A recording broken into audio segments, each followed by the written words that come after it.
and RoadTep will replace the said scheme. In an era today where most countries and governments are going back to protectionism, unfortunately for India, under the MEIS, we have no option. However, what is encouraging is the government is ready to listen to the industry, is ready to get the industry's viewpoint. It wants the industry to contribute data, figures, so that it helps the government in stabilizing the RoadTep rates. Hence, it is a duty of our members and us that we submit the correct data and to make sure that maximum benefit can be derived from the RoadTep rates. Initially, the common understanding is that the RoadTep rates would be much lower than MEIS. It may be true, however, but what we need to understand today from our eminent speakers and panelists is that how can we maximize this benefit. हमें ये देखना है कि कोई भी benefit, कोई भी aspect business की छूट ना जाए. So that's something which we need to incorporate. As per our knowledge, which is very important, is that if we do not submit this data within the stipulated time period, chances are the rates will not be fixed and we would repent then or later. This has also happened in case of MEIS before, and it will again happen if we do not put our best foot forward. With these few words, I would like to hand over the proceeding to Naveen ji, who is also a director at MRAI, to take forward this seminar for today. I'm sure with his efforts and the efforts of all the panelists, the interaction today will be a very informative and knowledgeable one. Before Naveen ji, you take over, I request Sufyan to please play the MRAI video for us, please. Thank you.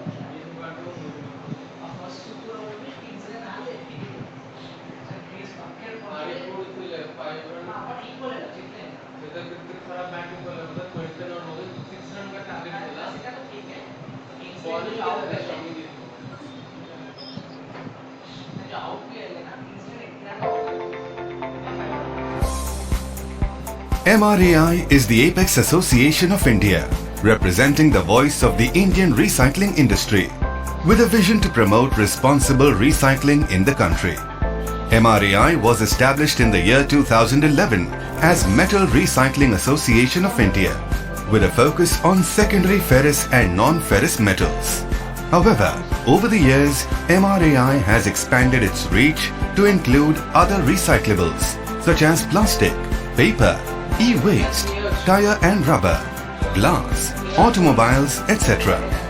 The name of the association has since been changed to reflect the same, and today Material Recycling Association of India has a collective strength of more than 1,200 members, representing various recyclable commodities and comprising over 20,000 small, medium and large enterprises, directly and indirectly employing 25 lakh people. Recycling has multifold benefits beyond just saving landfill acreage. To list a few, it replaces the need and dependence on finite virgin materials such as iron ore and bauxite and increases the resource security of the nation. Use of recycling processes consumes less energy and water and reduces greenhouse gas emissions when compared to primary processes that use virgin ores. Recycling generates 6 times as many jobs as just waste management practices. Recycling is a pan-India activity employing people from all backgrounds, including women and low-skilled labor. Recycling industry requires less capital investment, has a lower gestation period and can be set up close to generation and consumption points.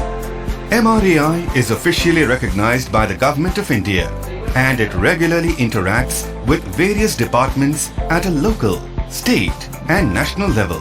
MRAI has worked with many government ministries on different policies and studies related to recycling, such as the Draft National Material Recycling Policy, Niti Aayog, Steel Scrap Policy, Ministry of Steel, End-of-Life Vehicle Recycling Policy, Ministry of Road Transport and Highway, Resource Efficiency Policy, MOEF, Study on Ferrous Market in India, JPC, Study on Aluminium Market in India, Ministry of Mines, and many more. Our industry contributed to the government's Swachh Bharat, Make in India campaigns and policy of Plastic Park. India's recycling rate at a meager 20% is well below global averages. We all need to collectively work hard to promote recycling as a sustainable business model. MRAI's vision is to work alongside industry and government and help create advanced infrastructure and right policies which could push the recycling rate above 50% in next 5 years. The world is working towards zero waste policies and circular economy concepts. India cannot afford to be left behind. The trade and free flow of recyclables must also be promoted so that Indian consumers and manufacturers continue to have access to environmental friendly and competitive resources and raw materials. We strongly believe that scrap is a mine above earth, and any wastage of scrap or impediments in recycling is a crime against future generations. From this platform, we would like to thank all our members for their long-term association with MRAI.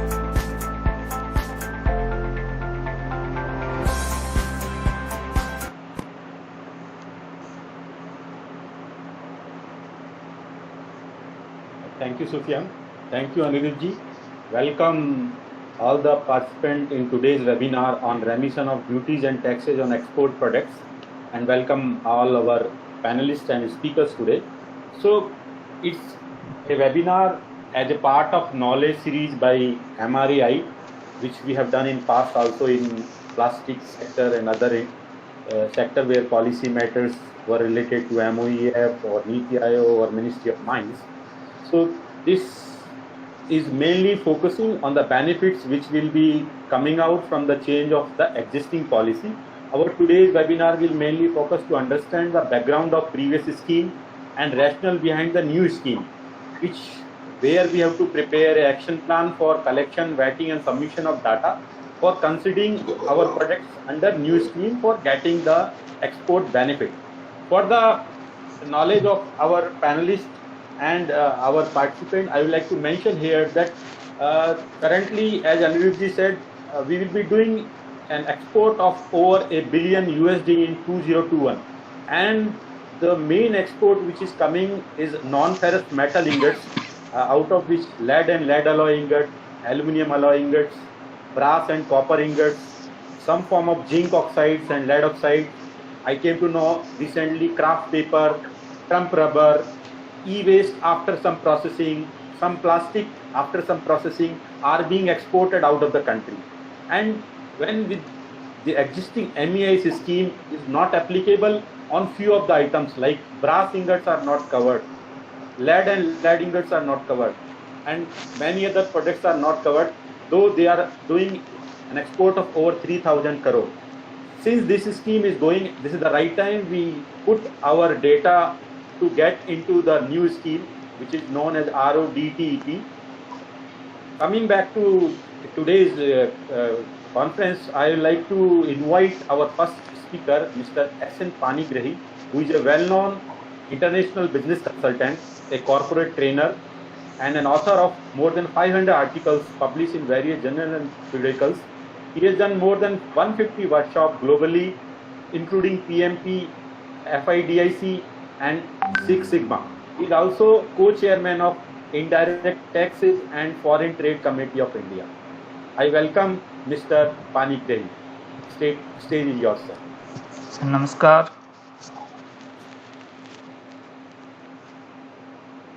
Just I will open. So namaskar to everybody, organizers, panelists, and all other delegates. Just my presentation I made, it is visible to all of you. Yeah. The screen is now visible. Yes, it is visible, sir. Okay.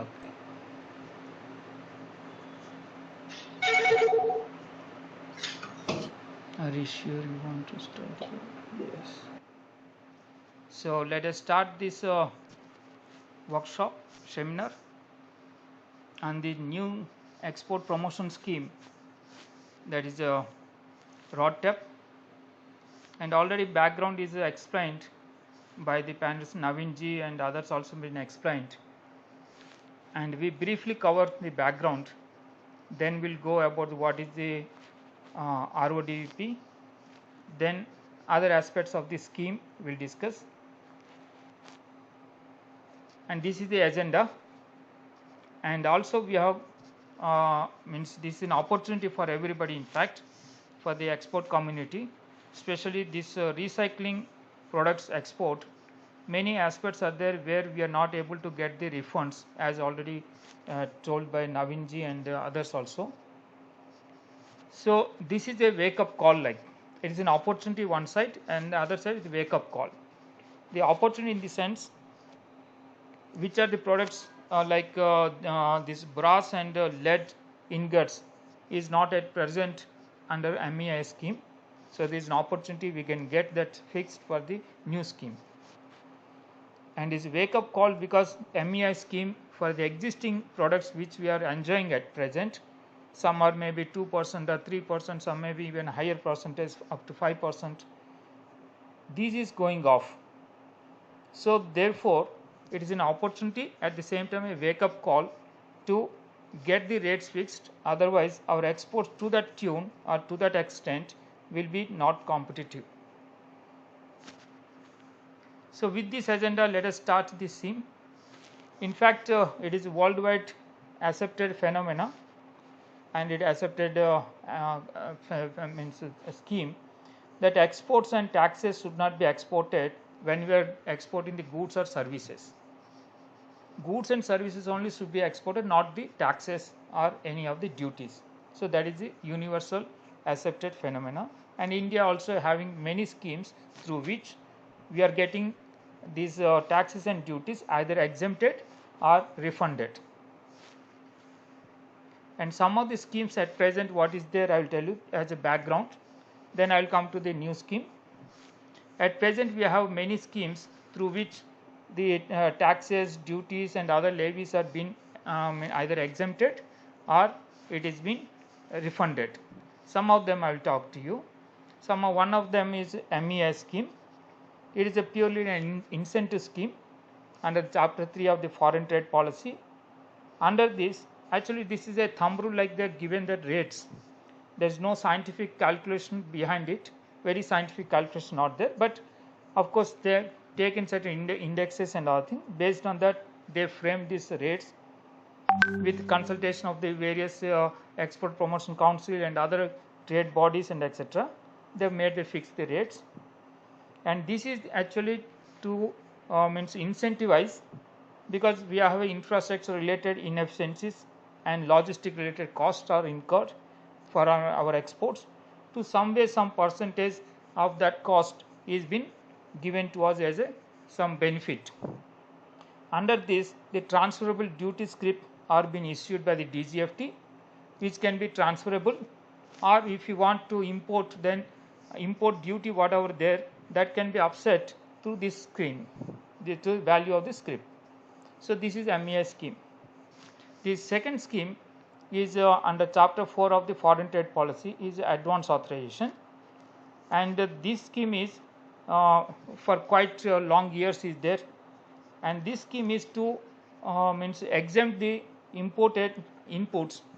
For example, the raw material, packing material, consumables which are been going into the production of the exportable products are being either exempted when you are importing, or if you want to procure from the domestic market also through deemed export provision, these taxes are been refunded. What are the taxes incurred, that has been refunded through deemed export provisions. So this is the about the this advance authorization. This is allowed as per the SIA norm, means standard input output norms, for the what are the raw materials, inputs, or packing material, consumables, all these things being standardized. So through that this scheme is operates through SIA norms. Then other scheme is there, EPCG scheme. This is under chapter 5 of the foreign trade policy. Under this policy, the capital goods or the this machineries or equipments, or including even spares also, which goes into which is required for manufacture of the exportable products, are allowed to import at zero duty. So this is a benefit actually. This is also treated as an incentive for the exporters. Then we have another scheme is that duty drawback. It is being governed by the Revenue Department under Section 75 of the Customs Act. This is in operating. So there is a all industry rate is there. Here it is called AIR. Through all India industry rates, the rates are being fixed, and as per that the exporters are benefiting at a fixed percentage of the FOB value. So this is one type of refund scheme. So these at the present, these are the schemes are available. These apart, there are special schemes are there like EOU scheme, similarly the SCZ scheme. So these are especially for the customs bonded manufacturing facilities. So there also the duties and taxes are being exempted, or if anything is there, refunded also. So these are the broadly the schemes available at present. And another taxes under the GST we are talking about, because which are not covered under those schemes, there is GST also a factor. So here also exports are being treated as zero rated export supply.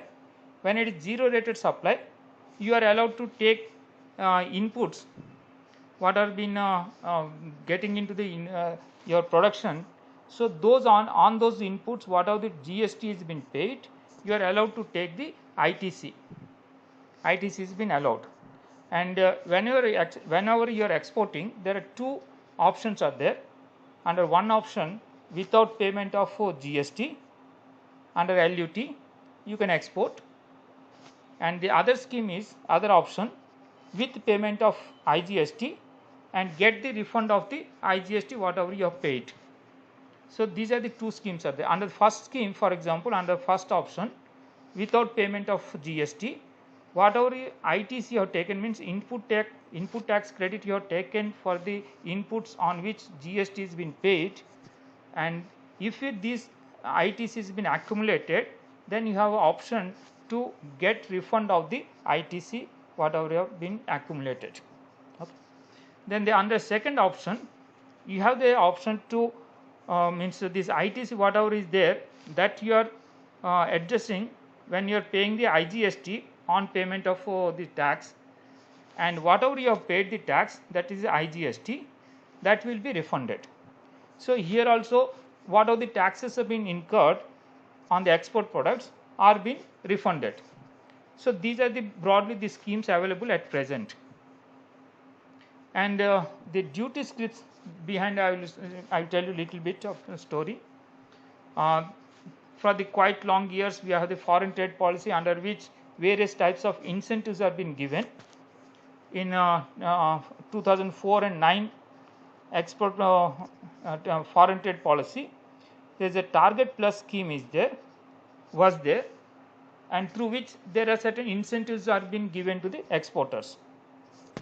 Similarly, in 2009 and 14, broadly 5 different schemes are being brought in. One is a focus product scheme, FPS, then focus market scheme, FMS, then market linked focus product scheme, that is ML, FPS, then agriculture infrastructure incentive scheme, then Vishesh Krishi Gram Udyog Yojana, and status holder incentive scheme. So these are the different incentive scripts are being introduced to incentivize the exporters. Okay. And then in 2015-20 foreign trade policy, all these 5 export promotion schemes are there. These are under chapter 3 of that. All these are merged into one single scheme called MEIS, Merchandise Export from India scheme. And similarly for services also they are extended, Service Export from India scheme. And this MEIS scheme, most of you must have knowing, it is now going off.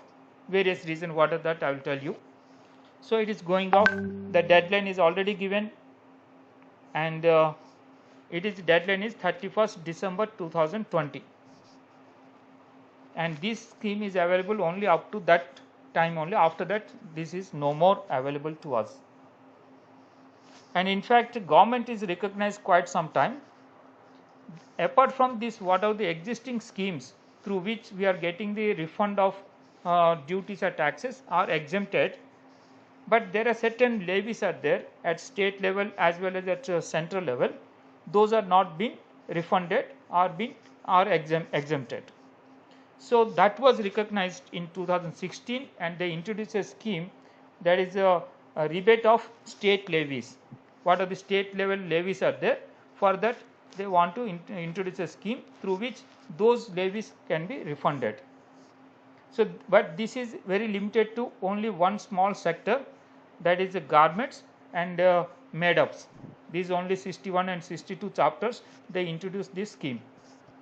Later, they expanded the scheme's scope of it in 2019. Then it called rebate of state and central taxes and levies. So they expanded the scope of the both center as well as the states. So that scheme is now operating for only again that small sector, that is again into the garments and made-ups only. Only these two areas under chapters 61 and 62 only, these are available. Okay. And of course the MES is going off, and for other sectors other than the garments and made-ups, there is no other scheme is available. So what's next? Next scheme is, that is what they introduced, this new scheme they call ROD TEP, and what is the scheme we will discuss, but when it will comes, that is a question mark I left. It all depends on all of us, because government is taking already actions, and government is inviting the data from all the exporters and export community through various associations and export promotion councils and various trade bodies. They are calling the data so that scientifically they want to fix the rates, and that is why till now, of course, not progressively, not many of the exporters come forward to submit the data. Lot of gap is there. Only very scanty some details are coming through, but otherwise mostly the details are not come yet. So that is why I left this question mark. But the deadline for the going of the exit of the MES is certain. Already the declared notification is issued, and already the signals are given. Now they discouraged it. So once this goes in next, say, another 2.5 months, less than 2.5 months is there now. So if it goes off, then what is the next? So that is the question mark now. Are we ready to prepare for it? If we are getting some product, for example, some products we are getting 2% or 3%, to that extent we are sacrificing we are ready to sacrifice that benefit. Then how we can stand in the international market? So that is the question now. With this, let us start with, of course, I told you this ROSL and ROSL-TL.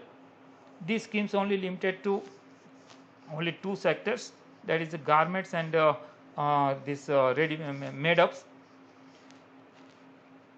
And after this scheme, of course, this scheme is for just I'll show you. This is for the garments that they are giving 6.05%, and for made-ups they are giving up to 8.2%. Of course, this is a maximum, but various rates are there in between like this. So this is little bit they understood that importance of the taxes and duties which will affect our export competitiveness. So therefore they are given this much percentage. If that percentage also we can get, or to that near to that percentage, somewhere at above 3 or 5% up to, so if you get it, then to that extent our products can be very competitive. So countdown is started, as I told you, and December it is going. This is very certain, and this notification is issued. This is under this notification they told the MES shall not exceed. Again they started the means cap also they started already. The cap is the MES shall not exceed 2 crores per IES, means per exporter, that is a import and export code per exporter, that MES benefits should not cross more than 2 crores. So that cap is already given. for the exports starting from the 1st September 2020. Okay, and also they told these schemes shall not be available for exports made with effect from the 1st January 2021. So the signal already given very clearly, and notification is issued. And also if you see, in fact today only I have verified in the DGFT website, the MES scheme, what out is there, the shipments are made under the MES scheme for effective from the 1st of April onwards. They're stopped, they're not giving at present, citing that funds are not available. Okay, the what are the message is coming, you see, exporters may kindly note that online module would be accepting MES applications for shipping bills with let export date from 1st April 2020 after adequate funds are available. When that funds will be available, God knows. But already they have given a cap. Means only when the funds are available, then you will get from the effective from the 1st April. And from this 1st of September 2020, already that cap also they made maximum per IEC is 2 crores only. So given these signals, given these directions, given these notifications, very clear now MES is going off. Another reason for why it is MES is going off is major concern again. United States, US has made a complaint with the WTO that India is extending certain schemes are there, those are tantamount to subsidy. These schemes should go off. So they have made a complaint, and of course we lost the case, and this WTO also ruling has given that these schemes should go off, means we have to withdraw this scheme. One of the major scheme is what we are talking about, MES scheme. MES scheme will go off now very clearly because it is WTO pressure.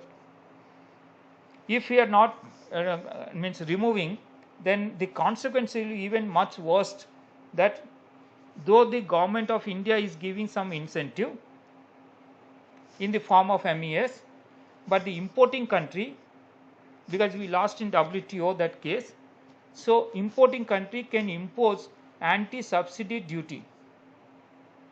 As a result, our Indian government funds will go to the US government. So that is the consequence can happen. As a result, the product will not be competitive, because ultimately the customer looks up net landed cost in his land. In his place he wants the net landed cost only.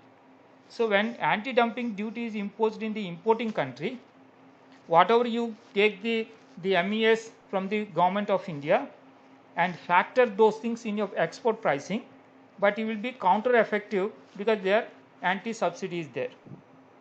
So ultimately the customer will not be benefiting. As a result, our products also will not be competitive. So this is the forthcoming scenario. So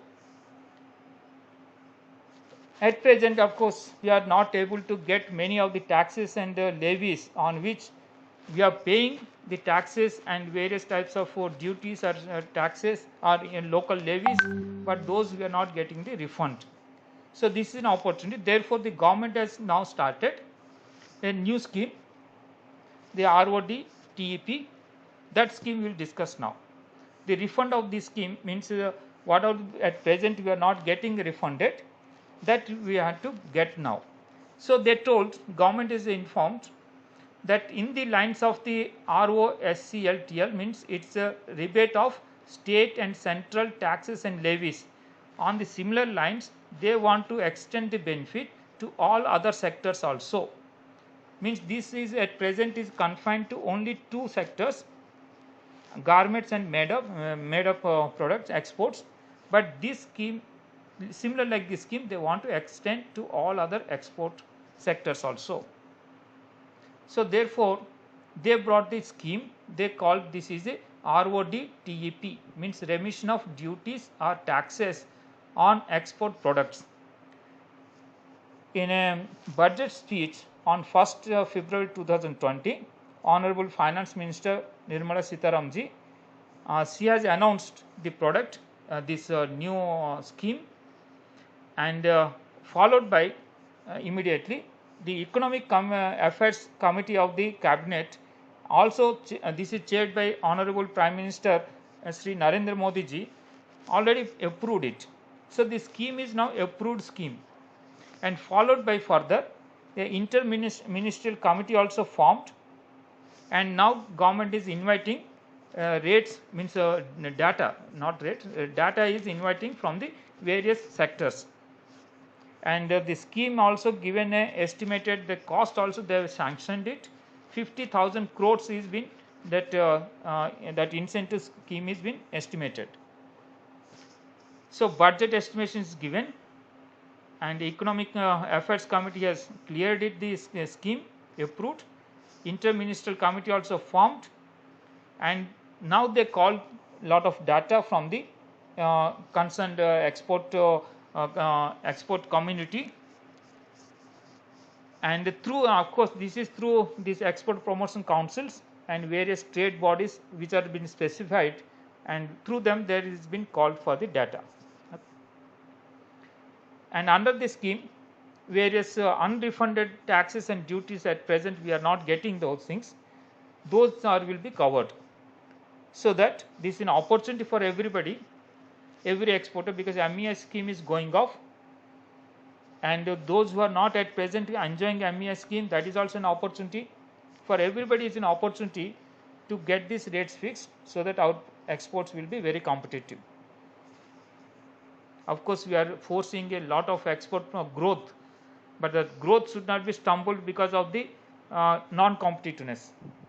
Because if you get say 3% or 4% or some exports 5% of FOB value, that is a good competitive advantage in the international market. The committee is formed with 4 members, and their objectives are given. They circulated long back to all the ministries, then EPCs, mean export promotion councils, commodity boards and trade bodies, and others also they circulated, inviting the data or information for the fixation of the rates. Timelines are fixed, but of course now it is going up, the what out they are talking about. We have to see how the timelines can be committed and fulfilled, because the data is not coming through from the exporters. Then what is the various embedded taxes? We are talking at present, some of the taxes, duties or levies, local levies are not being refunded, or those are not being exempted. So what are those tentative list like? Let us state level VAT on the fuel used in this transportation. That is a major sector, because transportation constitutes one of the major core of the cost. A greater element of the cost is constitutes.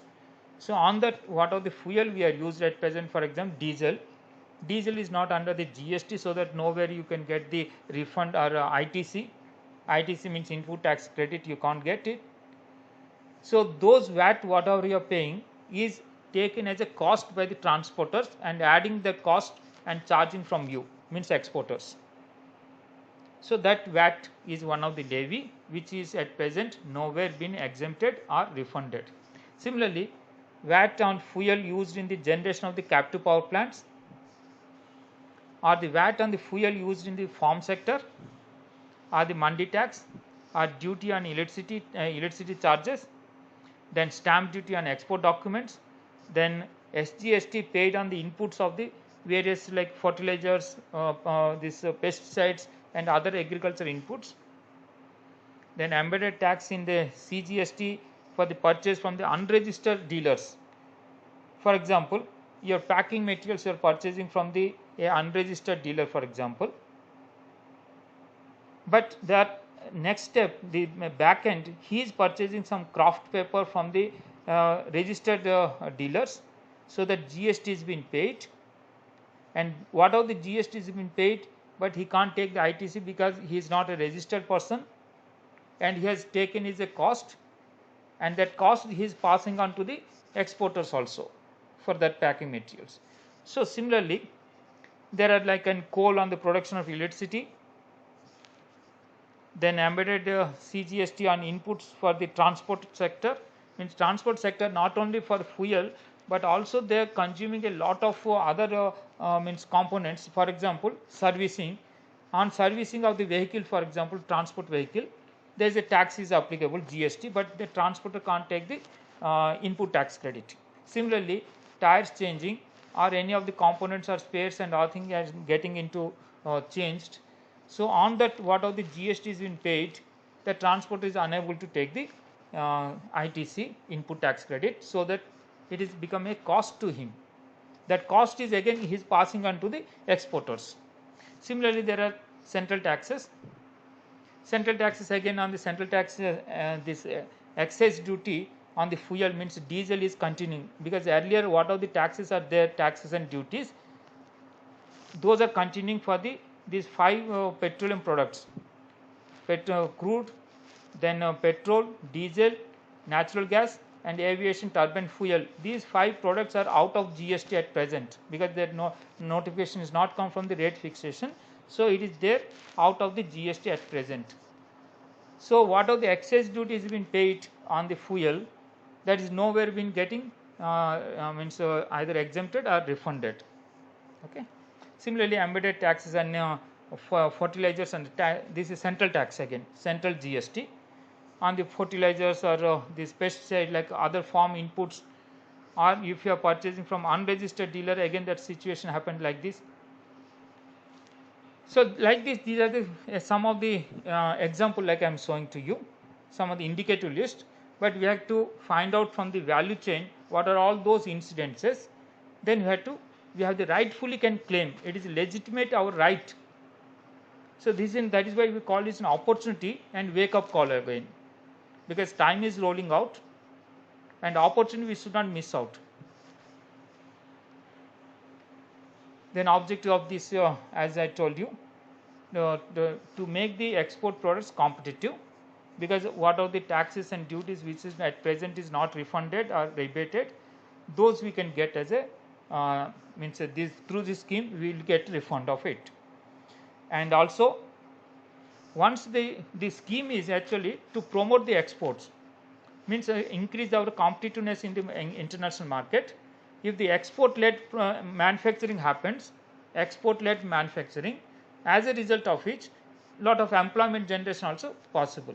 So employment opportunity also one of the objective of the scheme. And of course, the scheme is planned accordingly as per the WTO norms.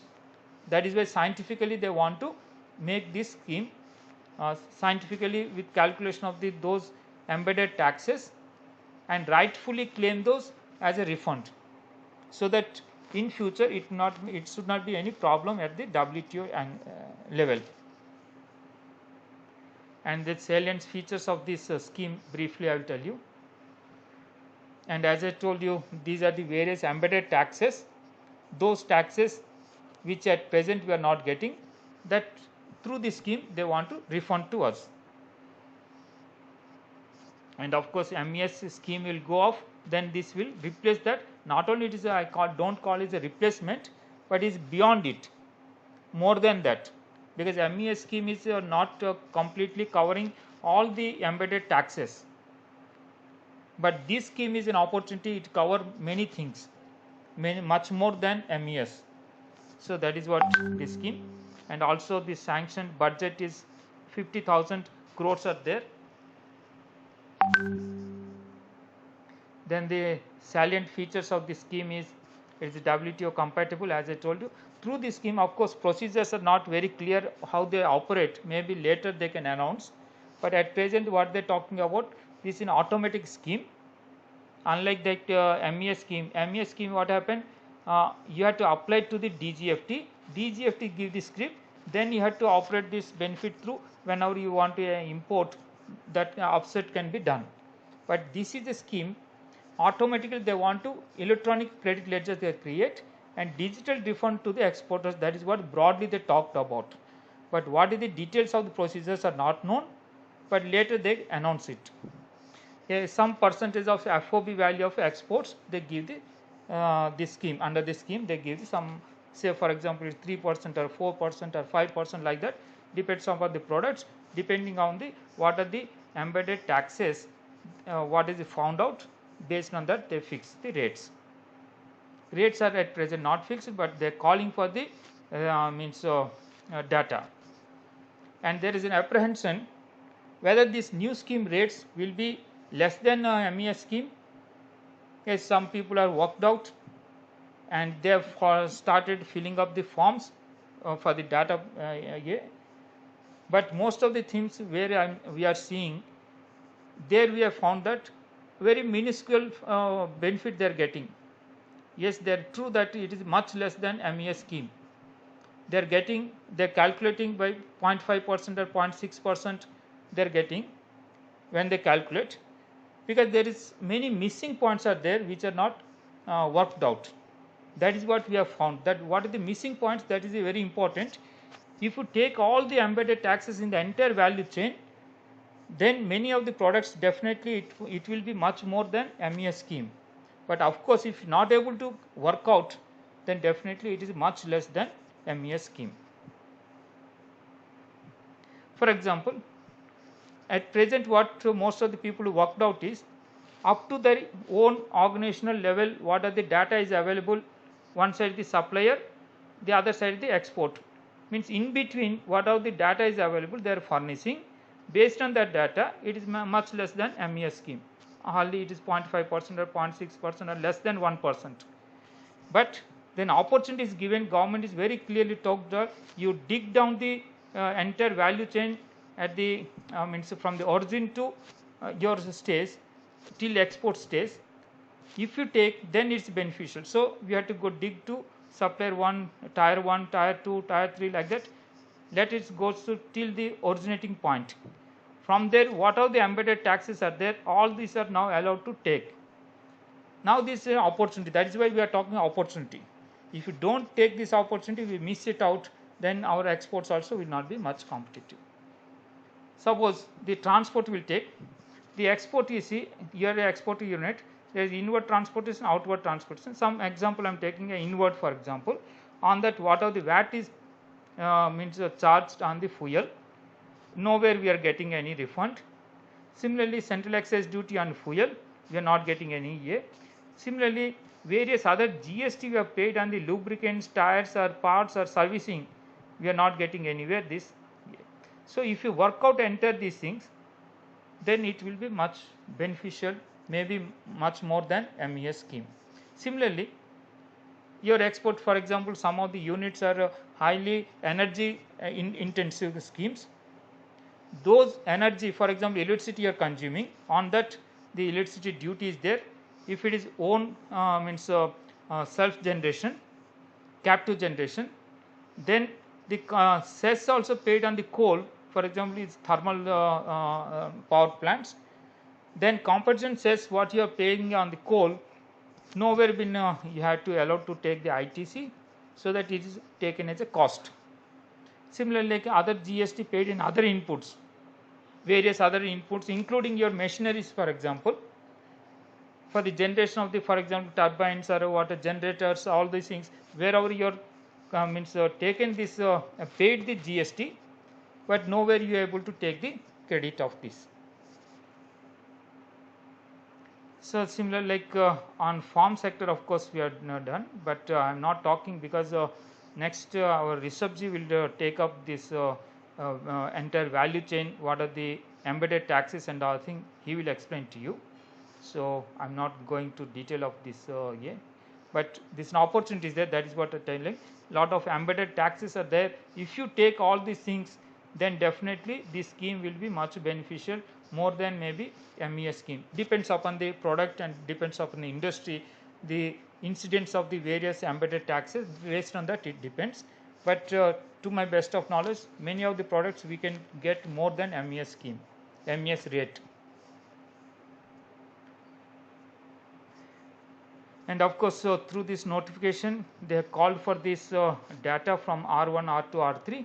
That formats have been already circulated, and the data is supposed to be given for the 6 months period from the 1st October to 31st of March 2020.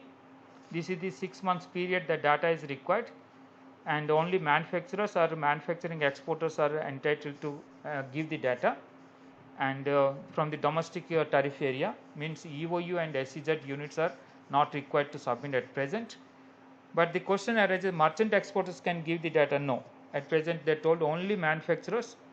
And the second point, they are telling whether the merchant exporter is entitled for this benefit or not. RODEP, for example, fixed say 4%.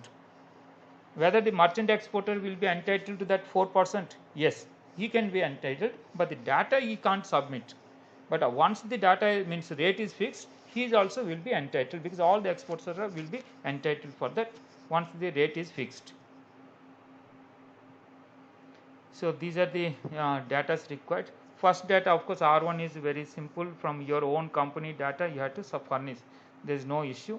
And here some difficulty arises because here transport related maximum and the electricity related they are asking for. Some exercise you have to do to dig down. And R3 is a very good opportunity. Prior stage cumulative taxes they call it. So enter supply, means that value chain from the originating point, what are the taxes or levies or what are the different duties and etc. been embedded, all these things you can get it.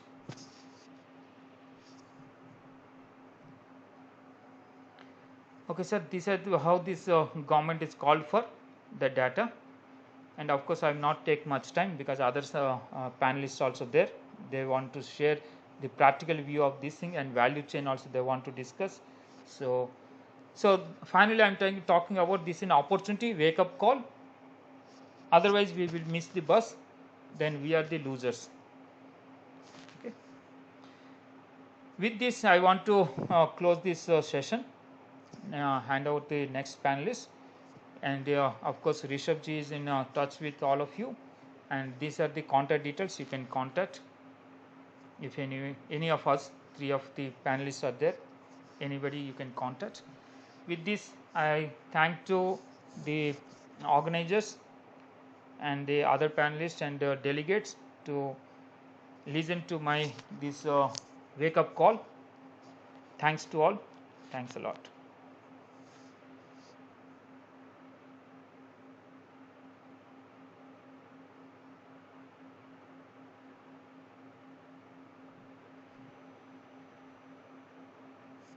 Yes. Hello.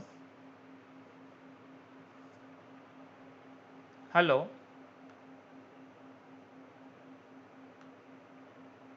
Hello.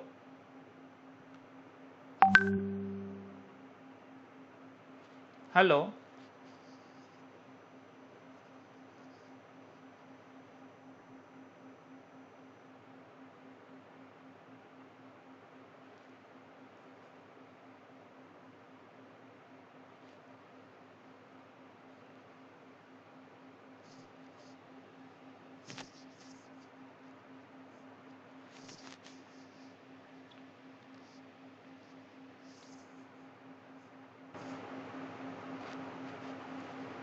आज की तारीख में committee ने अभी तक कोई भी अपनी प्रोग्रेस की कोई भी राइटिंग में सर्कुलर या ट्रेड नोटिफिकेशन नवीन जी, अनिरुद्ध जी, शाह जी अभी इशू नहीं की है.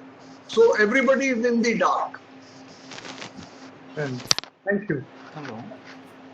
एक तो हमारे मेंबर्स ने शायद बात की थी ईपीसी कोलकाता में, वहां पर मिसेस डी मुखर्जी से उनका कुछ बात हुआ था, and they have got format also. So for the benefit of the members, we will circulate those numbers and contact numbers as well as that format too. Because ये मिस डी मुखर्जी मेरे भी touch में है. She is the coordinator, but you know basically जो interaction हो रहा है duty drawback directorate से और आरओडीटीपी कमेटी से, वो ये सुरंजन गुप्ता जी का हो रहा है. ये बेसिकली मिस मुखर्जी जो है वो मिस्टर गुप्ता के ही अंडर है. ओके. हाँ जी, जिनेश भाई आपका क्वेश्चन. गुप्ता साहब, हम लोग जामनगर जो ब्रास इंडस्ट्रीज है उसमें ऐसा प्लान आउट कर रहे हैं कि कोई 8-10 मेन एक्सपोर्टर है, उसकी सारी डाटा इकट्ठा करके कंपाइल करें और कॉमन प्लेटफॉर्म पे सबमिशन करें, आइदर थ्रू ईपीसी और Jamnagar chamber of commerce is also member designated list में जामनगर चैम्बर ऑफ कॉमर्स भी अप्रूव्ड है, उसके रूट थ्रू गवर्नमेंट में सबमिट करें 25 अक्टूबर तक। तो जो आप बता रहे हैं कि नवंबर फर्स्ट वीक का मीटिंग है, तो उसमें चांस है कि रिव्यू हो सके। नहीं, आप बिल्कुल ठीक कह रहे हैं, आप बिल्कुल ठीक कह रहे हैं मिस्टर शाह। सीरियल नंबर 52 में I can see that Jamnagar chamber of commerce and industry JCCI Jamnagar is very well defined, और अगर आप जामनगर से अप्लाई करना चाहते हैं तो आप डायरेक्टली जमा कर सकते हैं, आपको EPC के पास जाने की कोई जरूरत नहीं।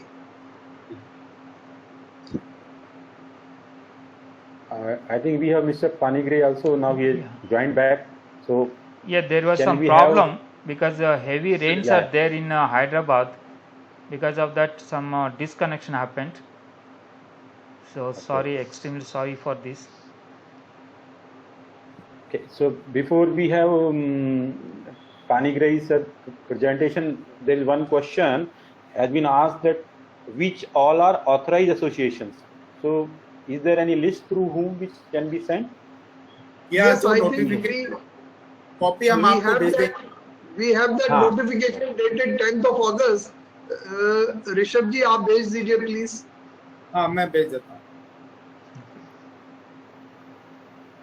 So we have Panigre's presentation. Yes. She has joined back. So Yeah. yeah, please. Now it is visible to all of you. Yes. Okay. Yeah, we can. Okay. Then it's good. Good.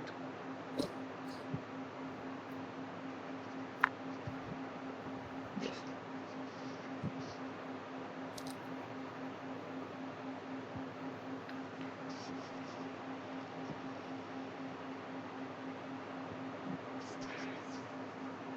So I don't know where it is been disconnected, but let me start from the beginning. So thank to all of these panelists and these organizers for giving me this opportunity. Let me start with this presentation, and this is on the new export promotion scheme RODP, and based on this we will discuss now. And this is going to be agenda. I will briefly discuss the fundamental before means background of the various schemes at present we have, and where the embedded taxes are there which are not been at present been either refunded or been exempted or rebated.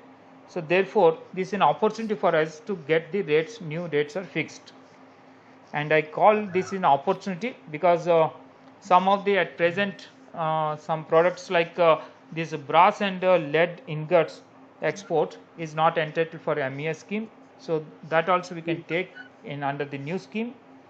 Apart from this, because once the MES schemes goes off, then what is the next? That is the beneficial, what is the benefit you will get, how we will be competitive in the international market. So therefore we call it a wake up call. Already much of the time is lapsed.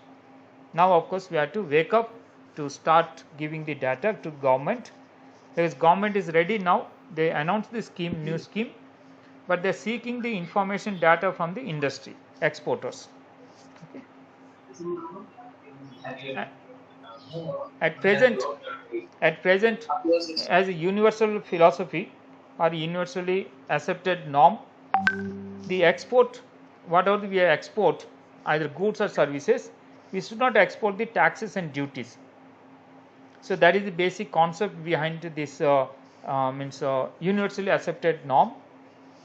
Based on this, our government also announced n number of schemes through which various taxes, duties and other things are being refunded or rebated or exempted. So that is what we are presently at. What are the schemes are available, we will discuss.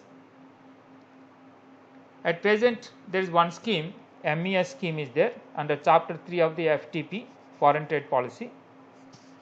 Under this scheme, because Indian exporters are mostly suffering because of the logistic cost, and our logistic cost as per the one of the estimate 14% of the our FOB value are going towards the logistic cost. So such a high logistic cost is there because of our poor infrastructure and other related costs. So therefore, government is in one way want to incentivize through this scheme, MES scheme, for the infrastructure inefficiencies are also associated with other costs. They want to give certain amount of refund like. Okay. This is the MES scheme is under through which the DGFT will issue a transferable duty credit scripts, and through which the exporter means the exporter whatever they get on FOB value, a percentage fixed value, they get it. That value can be offset when they import the any of the items which are required for them. If they don't want to import anything, then option is given, it can be transferable. It can be transferred or sold to somebody else, those who can want to import under the schemes.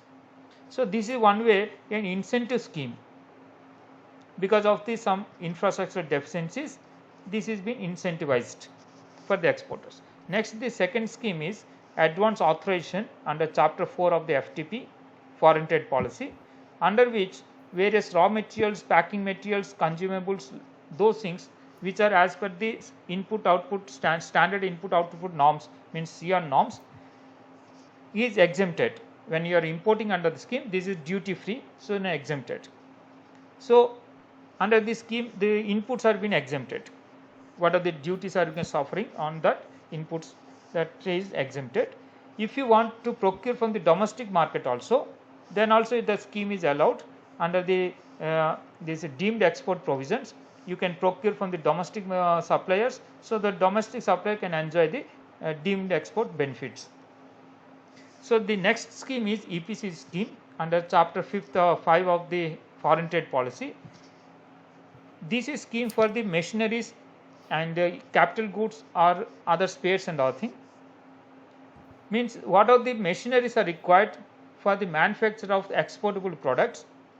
This scheme entitles, through which you can import the capital goods duty free. So that is what the zero customs duty you can import.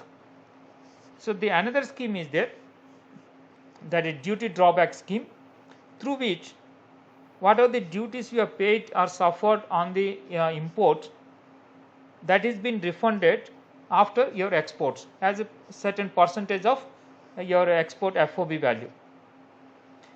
Under the duty drawback, generally they annually they fix the rates.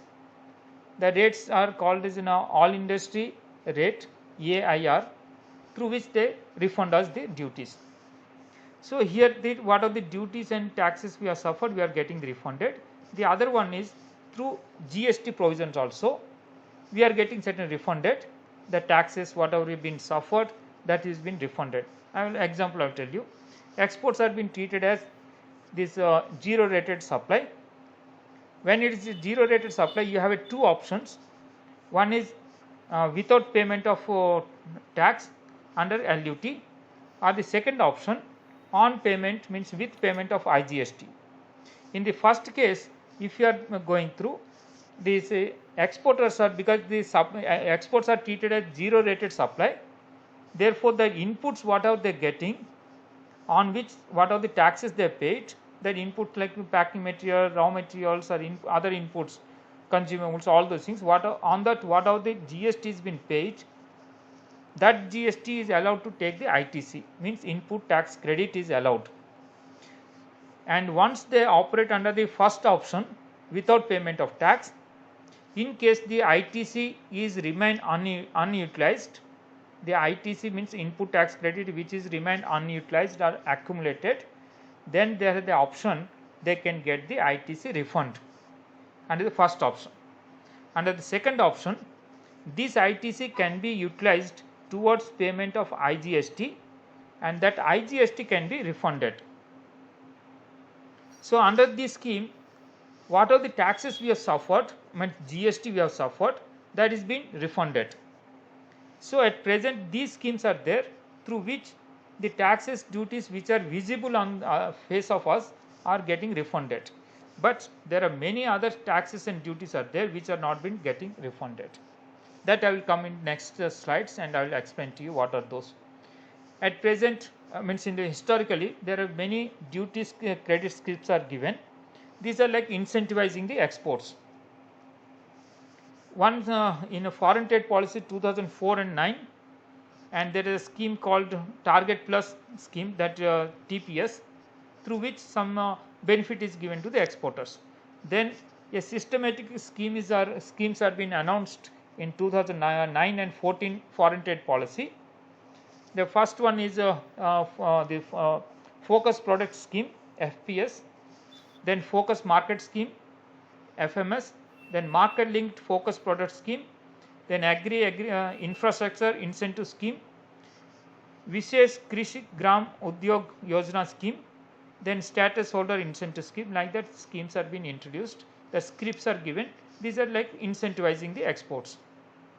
Then in 2015 and 20, all these schemes are being merged into one single scheme, that is called MEIS, means Merchandise Export from India scheme. This is for merchandise goods only. Okay, and then next another one also introduced simultaneously is Service Exports from India scheme for services. But MES, most of you understanding now, you know also, this scheme is going off. Why and other thing I will tell you in the subsequent slides and explain to you. But this scheme is already given an exit route. By 31st December 2020, this scheme is being scrapped. Already discouragement is started, that I will explain to you. And government understanding this aspect and also understanding this MES scheme also not refunding or rebating many of the unrefunded taxes are there, like embedded taxes and duties. What are those embedded taxes and duties? For example, for state levies. So in 2016, they started the rebate of state levies, that is ROSL, means rebate of state levies. They started this scheme. Under this scheme, of course, this scheme is limited to only the two chapters, 61 and 62, that is garments and this made-ups. Only to these two sectors only they introduced as a trial basis. Later in 2019, they extended the scope of the scheme to cover even central taxes also, not only the state tax. This is only state taxes, state levies they call it, state levies. Now they call, there are many taxes and duty levies are there, both at state level as well as the central level, which are not being refunded. So therefore, they introduced this scheme in 2019 called rebate of state, central taxes and levies. So this scheme is started in 2019. Now it is continuing only for the two sectors only, garments and made-ups. Since the MES scheme is going off, government is now thinking this similar like scheme can be extended for many other sectors also, not only for the garments and made-ups, but other sectors also they want to extend it. Therefore, this new scheme is proposed, ROD TEP. Under this scheme, they are inviting lot of data because they want to scientifically fix the rates. Therefore, I have made a question mark. When it will be introduced is not very clear, because still data is not come to the government. Government is ready, they provided the funds also, but it is our responsibility, it is our onus to come forward to provide the data to the government so that we can get the advantage of the new scheme. That is what I told you, these schemes. At this scheme, present this scheme, this ROSTL scheme, for the apparels it is giving 6.05%, that is maximum, and for made-ups it is going up to 8.2%. So such a benefit is there. This type of benefit also they want to extend to all other sectors, all other export products. These are the rates, something like example I have shown to you. As we have already discussed that countdown is started for MES and the scheme is going off. This is a certain that scheme will go, exit is certain. There is a notification issued, this is the notification on 1st of September 2020, and first step what they did is they restricted the MES scheme, the benefit, to maximum 2 crores per IEC, per exporter, means then 2 crores only maximum benefit you can get from the export effective from the 1st September 2020 to 31st December 2020. Means this 6 means from September to December this rate, and after December what will happen? Then entire it is scrapped. Though the MES scheme is not available for the exports made effective from the 1st January 2021. So this scheme is up to 31st December only available, that too with restrictions. The 2 crores restriction is there, and further restriction I will show you. Now the DGFT site is not accepting any of the MES applications. Citing, in fact today only I tried it, it is showing that exporters may kindly note that online module would be accepting MES applications for shipping bills with let export date from 1st April 2020 after adequate funds are made available. Adequate funds are available means with the context of some of the that scheme is now discouraged, that they are not even accepting the application at present, even though rightfully we are eligible to take it. From the 1st April exports whatever happened, that is let export date, they are not accepting any applications at present, citing that there is no funds are available. And from the 1st of September 2020 again there is a cap they made up to 2 crores only maximum, and further the cap is subject to 5,000 crores maximum allocation for the MES. Last year the MES scheme, under the scheme 45,000 crores been sanctioned and means paid to exporters, refunded to the exporters, and now that is reduced to this extent of 5,000 maximum they are talking about, and now also they are not accepting the applications. Then exporters are losing this benefit.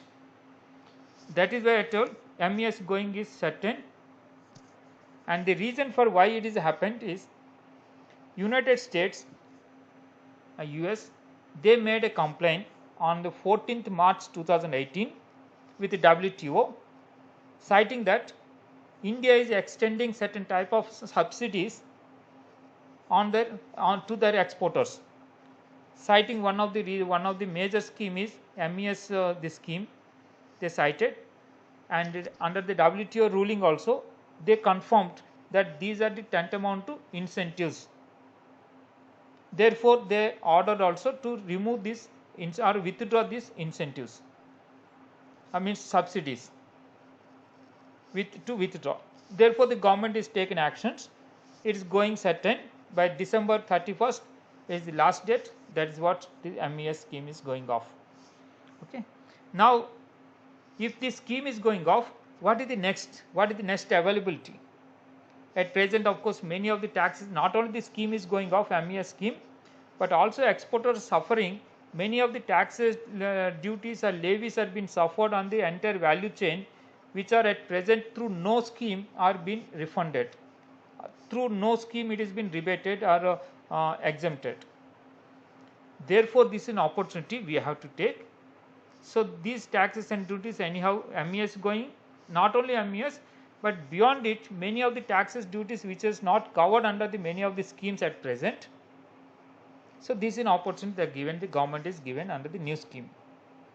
Okay, means it's not like a replacement to MES scheme, but I'll say it is much beyond the MES scheme, because entire embedded taxes and levies are being allowed to take the refund. That is what the next what we are talking. Government is ready. They already announced it, and just a minute. Yeah, this is on the budget speech on the 1st of February 2020. Honorable Finance Minister Nirmala Sitharaman ji announced about the new scheme, that is the remission of duties or taxes on export products, ROD TEP. This scheme is announced, and subsequently on 13th March 2020, the Cabinet Committee on Economic Affairs, chaired by Honorable Prime Minister Sri Narendra Modi ji, it has been approved means the scheme is now legally made a means formation has happened, means approved, that scheme is approved, and also 50,000 crores has been allocated for the scheme. The budget allocation also made. Okay. So from the government side, it is clear that they are means ready to incentivize, means not incentive, rebate the embedded taxes what have been suffered in the entire value chain. So this is how the actions have been taken. Now the government is seeking data for the rate fixation. This is the remission of duties and schemes, as I told you, under which at present what are the taxes, duties or levies suffered at various stages in the entire value chain back end, but not been refunded at present or not been rebated at present, covers under the scheme. Okay. And this is what they want to make is a WTO compatible. That is why first I told you taxes and duties should not be exported, and it is universally accepted phenomena or concept. So India also want to, means government also now want to make that scheme scientifically calculate the taxes and duties and the entire this value chain and want to refund it. And under this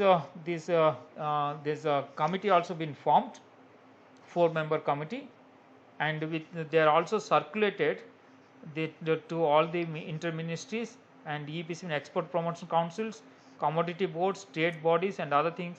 They circulated to get the information or data. Okay. And of course the timelines are rolling out. Of course no fixed means it is the earliest, it is our benefit. Government is ready, but is we has to come forward as exporters. We have to come forward to get this fixed, otherwise we are the losers. Our exports will not be competitive. To that extent of MES is going off, and still we are suffering n number of taxes, levies and then the back end and the value chain. So a typical what are the taxes, embedded taxes and levies are there. Just I want to tell you, like state levies. The state levies, one is VAT on the fuel used in the transportation. Means that diesel whatever we are consuming in the transportation, that diesel is out of GST. This is still going with the previous means levies are there, like excise duty as well as the VAT. So on the state side it is a VAT. That VAT what have been paid, it is nowhere been given any refund or exemption. The transporters are consuming, means taking it as a cost, and that cost is being forwarded or transferred to the exporters also, means exporters suffering this cost. Similarly, VAT on the fuel used in the captive generations of the power, and VAT used in the VAT on the fuel used in the farm sector, and mandi tax, duty on the electricity charges, and stamp duty on export products.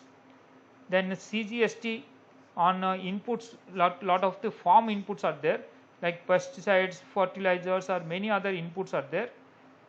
Even farmers use the tractors, on the taxes what are being paid plus tractor usage, the transportation means this fuel, on the taxes what have been paid, all these things are being taken as a cost.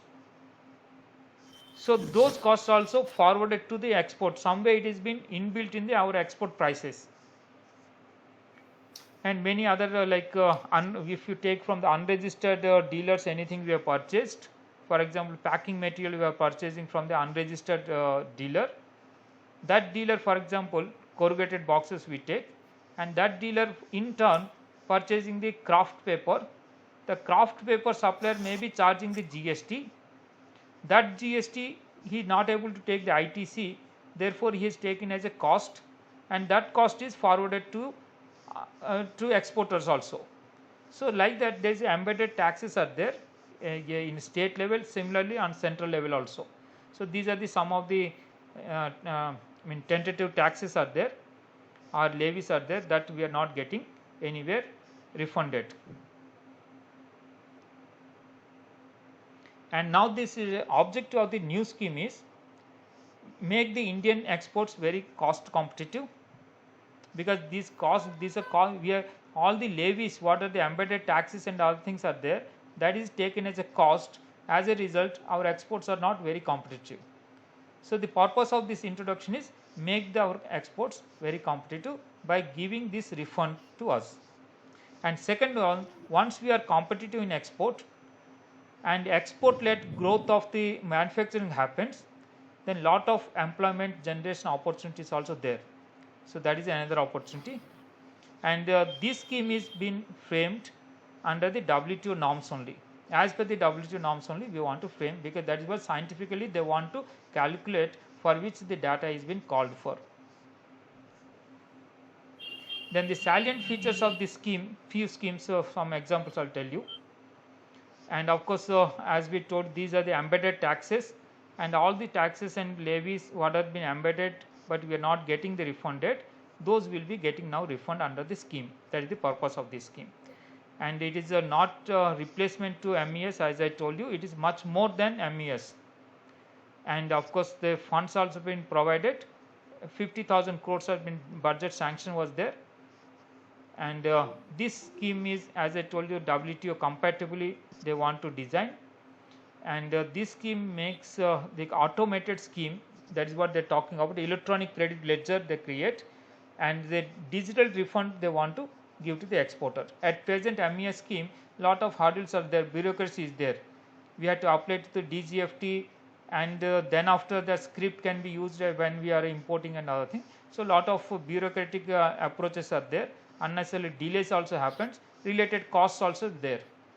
Okay, but this new scheme they want to means not like this present scheme through DGFT, but automatically through revenue means customs.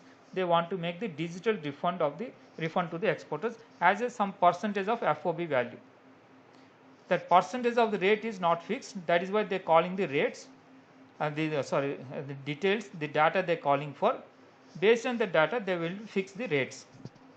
Okay, but the details of the formalities of the how it will operate is not known as of now. But they will announce once the rates have been fixed. Along with that, they may announce the procedures how to make it. At present, there is some apprehension that whether the MES rates at present what you are getting and the new rate what is being proposed, whether the new rate will be less than the MES rates. It is many of the exporters we are interacting are having the same apprehension. So the question is, once you are not able to work out entire value chain, then maybe it may be less than the MES scheme. And many of the exporters they are submitting to various export promotion councils and other things. We are finding that if the rates are what they are calculating on the new for the new rate fixation, their working out is less than 0.5% or 0.6% or less than 1%. Whereas at present they are enjoying like 3% or 4% MES scheme under the MES scheme. So they are feeling that it is less than the present MES scheme. The rate will be less than the MES. But if you scientifically go about and systematically work out, then the case may be different. At present, how they worked out is they are the manufacturers, and one side they are taking from the suppliers, and other side what are they exporting during the transaction, what are the costs and what are the taxes and levies are being suffered, that they are talking about.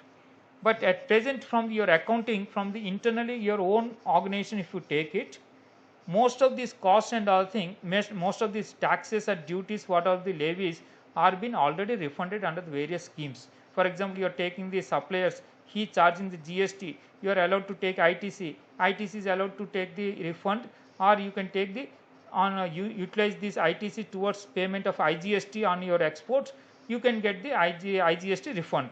So these type of taxes and levies whatever there, you are calculating with myopic approach of your own organization, then you will not get much of the benefit, because already these most of the things are been refunded through various schemes. So no much benefit you will get, hardly 0.5% or less than 0.5% like that people are talking about. Many things, even best of the best is like less than 1%, at around say 1%. but at present they are enjoying the MES scheme of 3% or 4%, in certain cases 5%. So how you can calculate this new rates? For that, if you go to the back end, enter your value chain from the originating point till your export, then you will getting the benefits. That's what I'm talking about. So suppliers not confined to the only tier 1 suppliers, but go back to the tier 2, tier 3, tier 4 till the originating point. Then work out in the entire value chain the embedded taxes and levies.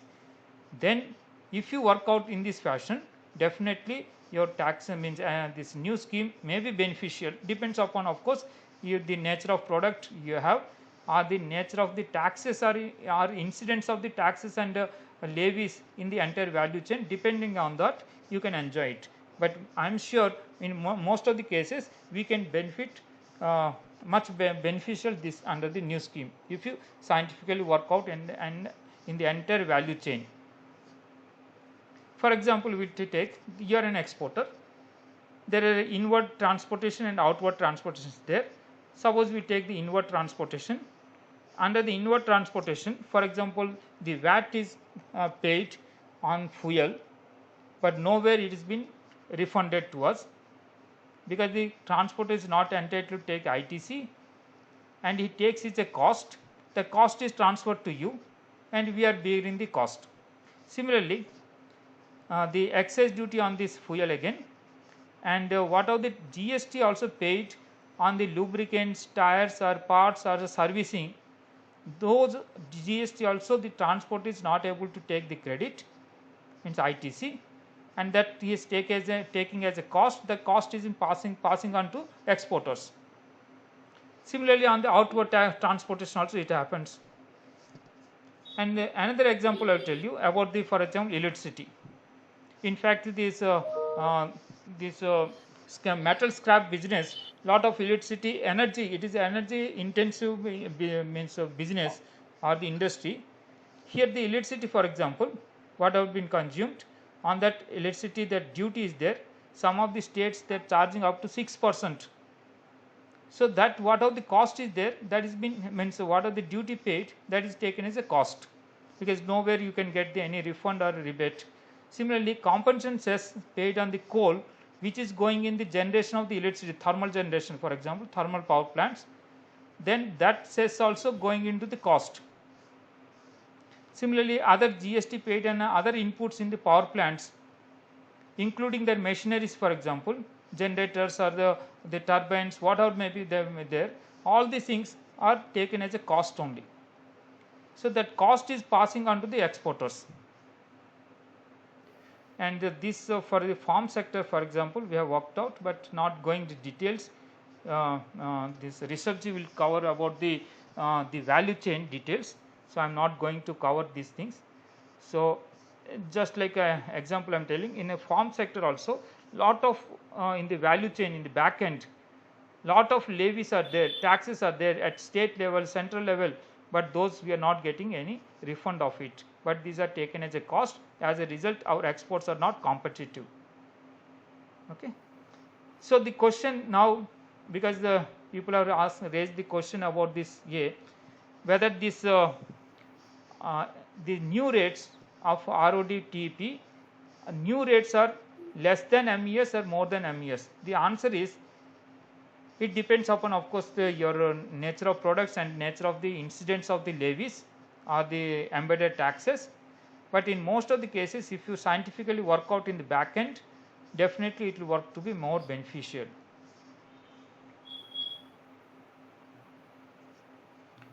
So the next, of course, they are given the notification. Through this notification, they called for this data in the 3 forms, that R1, R2, R3 from the exporter for the 6 months period starting from the 1st October 2019 to 30th March 2020. For this 6 months period, they are asking for the data only from the manufacturers and manufacturer exporters. Therefore, it is very clear that only manufacturer exporters, so that merchant exporters are not being covered. Merchant exporters are not covered. Similarly, that special schemes are there, like a EOU and SEZ. they also not covered, because they are talking from the only from the domestic tariff area only they are talking about, those manufacturers who are there in domestic tariff area. Therefore, the EOU and SEZs also not been covered under the for furnishing the data. Then the question arises whether the merchant exporters are eligible for this scheme or not. Once the scheme is fixed, for example, the RODP scheme is fixed, suppose the rate is 4%, whether the merchant exporter is entitled for the benefit of the scheme or not. Definitely he will be entitled. He is not eligible for giving the data only, because he is not a manufacturer, so that entire embedded taxes are not covering under his provisions. He can't give the data, therefore they are not allowed to give the data for the fixation of the rates. But once the rates are fixed, the manufacturer and the merchant exporters also eligible for the scheme. And of course, this is the each product wise, of course, it is required at 8-digit level. That is what they wanted, this 8-digit level for each of the product. So we have to see what are the range of our products. Accordingly, we have to go and collect the data. This is a Herculean task, of course, but it is a beneficial for every exporters. The what are these? The R1, R3, this R1, R2, R3 is covered.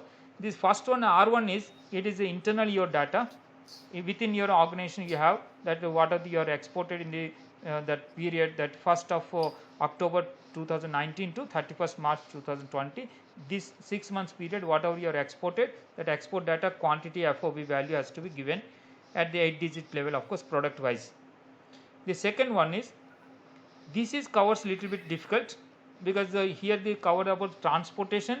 On the transportation, what are the embedded taxes like VAT, excess duty, and other spare parts and other thing, also servicing, also what are the taxes paid, those collection of the data little bit beyond your organization. You may not be having this data, but you have to work out. The second one, again electricity duty, again similar like, and other various means stamp duty, other things will comes into picture. The most important one is R3 now. R3 they talking about prior stage, what are the cumulative taxes are there. All this now you can take into consideration. Means how far we can go back end is up to us, so that we can take the benefit. Means we have to dig down the entire value chain, so take the benefit of this embedded taxes. So this is a benefit on the R3.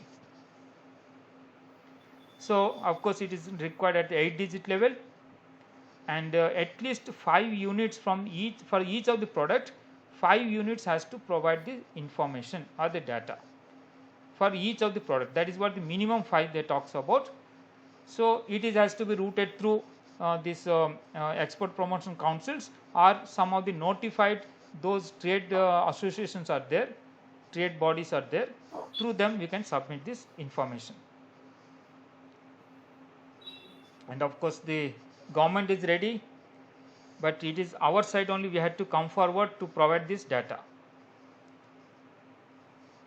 That is what the finally I am talking, it is a opportunity for the exporters and a wake up call, because we had to open our eyes, that we have to realize that all the years we are losing lot of the benefit. Embedded taxes have been suffered, we are taking the cost, and we are not been able to compete with international competitors in the market. But this is an opportunity. That is what we are talking about. Years together, decades together, we are not getting this opportunity. This is an opportunity for you. It is a wake up call, because it is time is rolling up, and those who are not even knowing this one has to come forward and submit, and associations are there, through associations we have to push forward these data. Okay, sir. Of course, this is the WTO compatible, so that future also no worries for, once we are scientifically fix the rates, and it is no worry about the WTO, we need not worry about anything. So it is beneficial to all of us. So with this I want to close this session, and other panels are there. They will Rishabh ji and Vivek Gupta ji, they will take the further the discussions, and they will talk about. So you can contact any of us. 3 of the details are given. You can contact us. Okay, sir. With this, I thank to this organizers and panelists and delegates for quietly listening to us. And of course, the question answers we can take after all the panelists have been completed. We are taking the question answers. With this, I want to close this one. Thanks to all. Thank you, sir, for such a detailed presentation. Actually, we did our post-graduation before doing graduation itself. So we had done their presentation when you were off due to technical glitch. So I think Jinesh Bhai is asking some questions. Yes. Mute, sir, mute.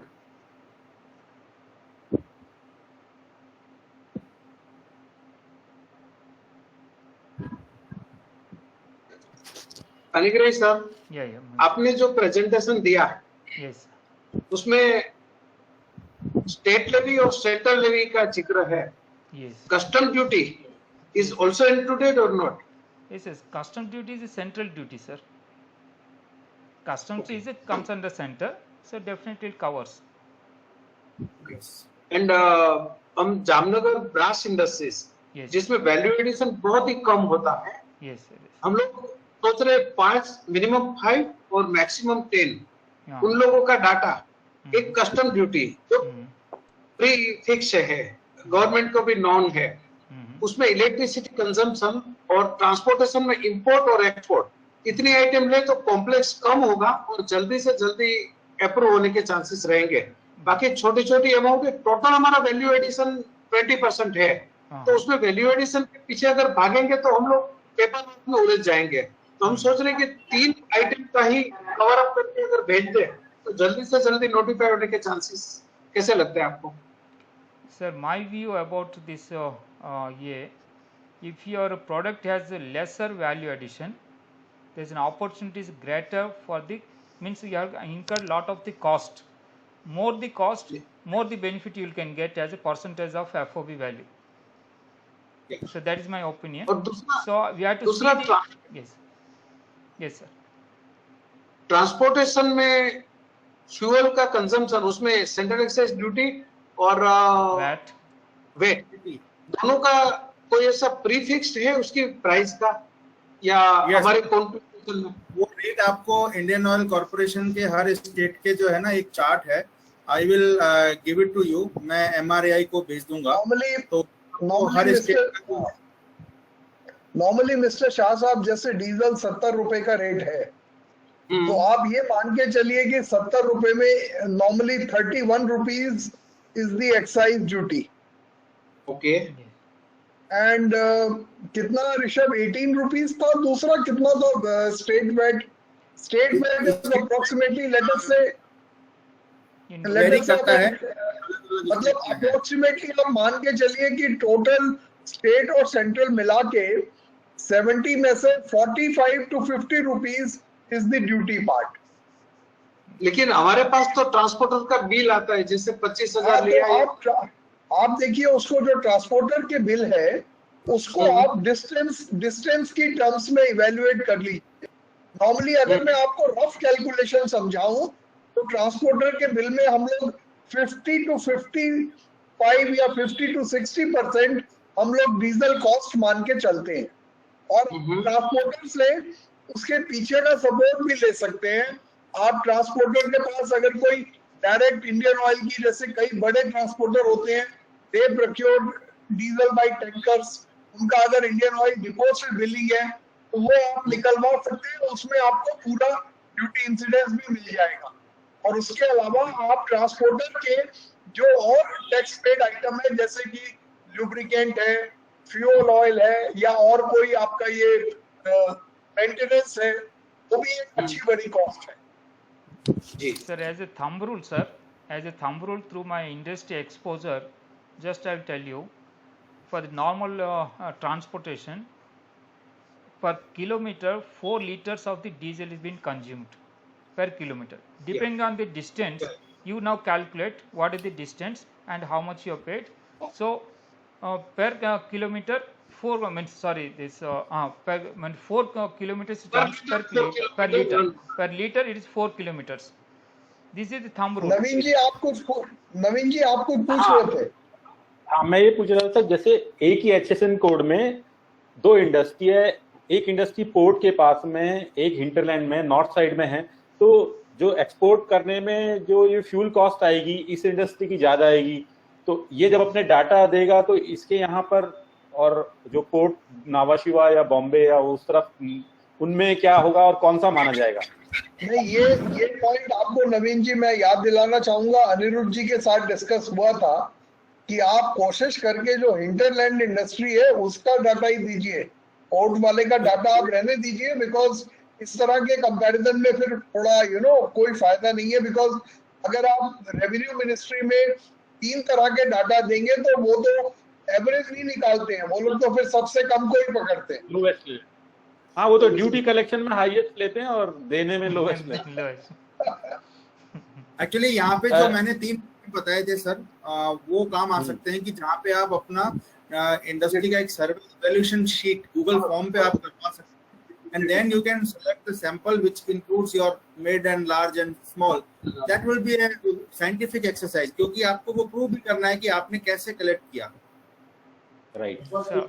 एक और question था, state tax में कुछ states के अंदर professional tax है on salary, will this be part of this? नहीं, इसमें सैलरी का पार्ट लेना थोड़ा मुश्किल हो जाएगा, बिकॉज सैलरी जो है वो ओवरहेड्स में चली जाती है, तो वो मतलब उसको आप किस तरह से लेंगे, बिकॉज हम लोग इसमें जो सर्विस टैक्स और सैलरी है वो मुश्किल है, ऐसे तो फिर आप इनकम टैक्स तक भी पहुंच जाएंगे नवीन जी। सर, वो इनकम टैक्स तो यूनिफॉर्म इन नेचर है, लेकिन जब स्टेट लेवी की बात कर रहे थे तो स्टेट लेवी में जैसे पानीग्राही श्री बता रहे, तो आज की तारीख में मैं बात करूं तो कुछ स्टेट्स के अंदर पर्टिकुलर जैसे राजस्थान, यहाँ पर हाईएस्ट रेट है डीजल की, 82 रुपीज का ही प्राइस आ रहा है, बिकॉज ऑफ यहाँ का जो VAT है वो हाईएस्ट है। सिमिलरली आंध्र प्रदेश है, वहां पे प्रोफेशनल टैक्स एक एडिशनल टैक्स है which is not there. Even I think Delhi में भी प्रोफेशनल टैक्स लगता है। नहीं, ये प्रोफेशनल टैक्स किस पे लेवी हो रहा है, डीजल पे? No, professional tax salary of the staff. Sir, my view is, because we are talking about the product, on the product what are the levies, taxes only we are talking about, not other taxes like it is a professional tax or income tax, all this is not related to the product. We are like indirect tax we are talking, that is not part of like this comes into this levies. So it is my view. So I am sure that it may not be covered under this. Two more questions one have come. question. One is, yeah, आप पूछ लिए। Just one clarification I wanted. Maybe it's a little confusion at my end. This data is being submitted for the period October to March, correct? Yes, Yes. 6 months only.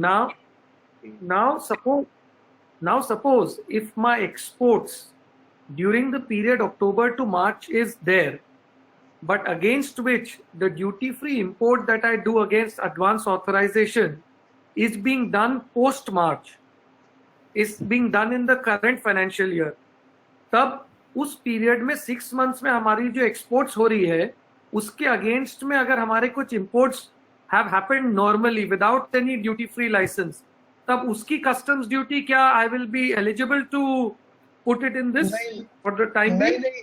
नहीं अनिरुद्ध जी, इसमें आप ये मान के चलिए, थोड़ा सा मैं क्लैरिफाई कर देता हूं, मैंने ये बात पहले भी कही है कि इंपोर्ट ड्यूटी जो है वो मैन्युफैक्चरर, अगर आप मैन्युफैक्चरर एक्सपोर्टर हैं तो आपके एंड में जो इंपोर्ट ड्यूटी है वो कंसिडर नहीं हो पाएगी।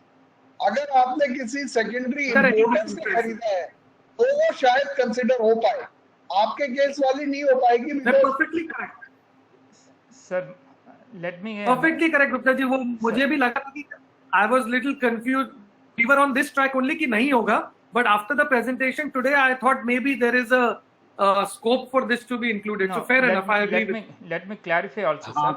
Very clearly we told at present what are the duties, taxes are not being refunded, only those things are covered under the scheme. So therefore under any of the schemes we have like the MES scheme or this advance authorization scheme or EPCC scheme or duty drawback, what are the schemes we are getting the refund of the taxes, those will not be covered under the new scheme. So very clearly that statement is given. Sure. So that no अभी right now हम लोग advance authorisation से import कर रहे हैं ताकि custom duty नहीं लगती है. yes. सपोज कि हमें अगर आगे रिफंड में जाना है और हम ऑप्शन करें कि जो ड्यूटी लगती है इंपोर्ट के वक्त, तो वो भी रिफंड हो सकती है. हाँ, वो हो सकती है. उसके लिए जिनेश जी, जिस पोर्ट से आप एक्सपोर्ट कर रहे हैं, आप ये नोट कर लीजिए, उसको स्कीम का नाम है duty drawback brand rate fixation. तो उसमें स्पेसिफिकली एज एन एक्सपोर्टर आपको ब्रांड रेट मिल जाता है पोर्ट से, which basically examines your import duty paying document and it entitles you कि भाई ठीक है, आपने इतना ड्यूटी पे किया हुआ है तो इतने एक्सपोर्ट पे आपको ये ब्रांड रेट मिल जाएगा. तो basically there are two kinds of drawback. One is called all industry rate which is available to everybody, and then there is another duty drawback called brand rate, duty drawback brand rate fixation, that is available port to port. So you have to apply commissioner port. और ये जो duty drawback directorate है जो अभी RODTP fix कर रही है, 2003 तक यही ऑफिस जो था, ये पूरे इंडस्ट्री के ब्रांड रेट यहीं से होते थे. बट ये 2003 में डिसेंट्रलाइज होके it went to central excise offices, and after the GST came 2017 July से, it has been given to the port commissioners. Okay. So in questions में से एक क्वेश्चन इसी पर था, that has been answered. Other one, somebody has asked that different shipping line charges various charges against different headings. Please explain which charge heads should be considered. नहीं, देखिए इसमें जो भी शिपिंग लाइन के बेसिकली इसमें there are two kind of deductions. मैं भी थोड़ा समझा देता हूँ और फिर आई थिंक ऋषभ जी भी कमेंट कर देंगे. बट बेसिकली शिपिंग लाइन में अगर कोई ऐसी टैक्सेस है जैसे कि अगर रिवर्स जीएसटी है तो वो तो मिलेगा नहीं, वो तो जीएसटी का तो क्रेडिट मिल जाएगा. बट अदरवाइज बाकी अगर कुछ है तो वो जरूर यहाँ पर मिल जाएगा. ऋषभ आप इसमें थोड़ा बताइए. जीएसटी आप जो रिफंड ले रहे हैं जीएसटी में, जो आपका वैल्यू चेन का पार्ट है, that is intact, that is going to be as it is. whatever is not available as of now, या कहीं पे डबल जीएसटी जैसे ओशन फ्रेट वगैरह के ऊपर कुछ डिस्प्यूट चल रहा था, but now that is more और less settled. Other than that, if there is any kind of a cess which is applicable, क्योंकि अभी हम सुन रहे हैं कि कुछ स्टेट और सेंटर का जो चल रहा है cess can be further extended also and it may come on various products. तो उस तरह के जो एलिमेंट्स हैं those will be part of RODTP. Now the question is if there is no cess at this moment when the rates are fixed, and after 6 months or 1 year if something comes, then what will happen to that? Probably that is an open question as of now, but we assume that this rate also will get revised as and when these kind of a situation may come. Okay. So just to answer two questions, one is on the at present, whatever GST you are reversing in your value chain which is not available, you can add. On the second point, if there is any new cess which will come in the future, that may also form part of the revision in the RODTP rate as and when it will come. Okay. And on shipping line, another similar उस पे question एक और है कि shipping line जब अपनी exchange rate लगाती हैं तो वो 2-3 रुपया ऊपर लगाती है, तो उसकी वजह से जो कंपोनेंट आ रहा है नॉन उसका, तो वो आई थिंक ये दिस विल नॉट बी, ऐसे काफी एलिमेंट्स हैं. इंटरेस्ट कॉस्ट है आपका, इस बैंकिंग चार्जेस वगैरह हैं, इनको सेपरेटली रिप्रेजेंट करना होगा. I think Vivek ji can throw some more light on this. Vivek ji. नहीं, इसका अभी देखिए इस स्कीम में कोई कंसिडरेशन नहीं है. बट वही बात है कि जहां तक रुपए डॉलर का सवाल है, अभी तो फ्यूचर ही थोड़ा अनसर्टेन है. एक्सपोर्टर्स को तो आज की तारीख में लॉस है. रुपी जो है स्ट्रॉन्ग है, डॉलर ऑलरेडी 2 रुपए सस्ता ही हो गया है, तो कैसे भी इसको सोच सकते हैं. बट इसका नवीन जी इस स्कीम से कोई लिंक नहीं बन पाएगा. एक और क्वेश्चन आया है somebody is asking that what about infrastructure costs? Do we have a scope to get the same considered while calculating new scheme? I think infrastructure से मतलब उनका या तो अपनी खुद की इंडस्ट्री के इंफ्रास्ट्रक्चर नहीं, की बात कर रहे हैं। बेसिकली किसी भी तरह की कैपिटल कॉस्ट जो है वो इस स्कीम में आनी मुश्किल है। नहीं, लेकिन जो भी हम टोल पे करते हैं, क्योंकि अभी टोल भी एक बहुत बड़ा अमाउंट हो जाता है, वो तो आएगा पर टन टोल नहीं, भी कॉस्ट से लेने। टोल भी नहीं आएगा सर। अच्छा, टोल भी नहीं आएगा। Okay, so I think there is no more questions and one more question आज का। Okay, he is saying means GST on building can not be included. वो नहीं उन्होंने क्लैरिफाई किया, which is not vatable. Okay, नहीं आएगा। Okay, perfect.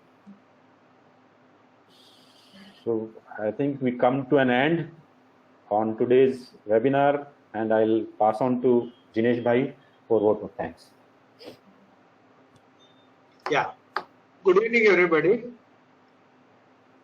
First, I would like to specially thanks Sri S.N. Panigrahi ji, Sri Vivek Gupta ji, and Sri Rishabh Suvansuka ji for devoting their precious time for being a speaker at this webinar and sharing in-depth knowledge and practical approach to the roadmap. Your words will surely help the trade to get maximum benefit out of this new scheme, which will replace the existing MEIS scheme. I hope that all the attendees would have benefited by attending this webinar as a whole. Idea of this webinar was to help all the attendees to understand the roadmap impact on their profitability and how they can safeguard their interest by timely submission of value chain data to trade forums, export promotion councils, and enabling them to get the best roadmap rate fix for their respective industries. I would request each one of the attendees, if you still have any doubts, you can reach Rishabh ji or you can write to MRAI Secretariat, which will help each one of you in the best possible manner.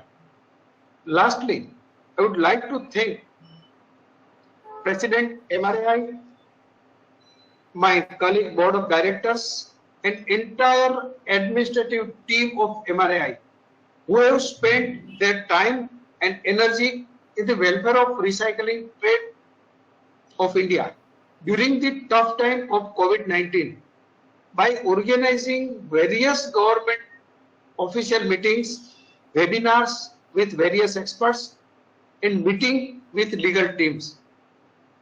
I once again thank you all. Thanks a lot. Goodbye. Okay, thank you Rishabh ji, Vivek ji, Panigrahi sir. Thank you very much, Naveen ji, Anirudh ji, Shah Saab. Thank you. Thank you very much. Okay, bye bye.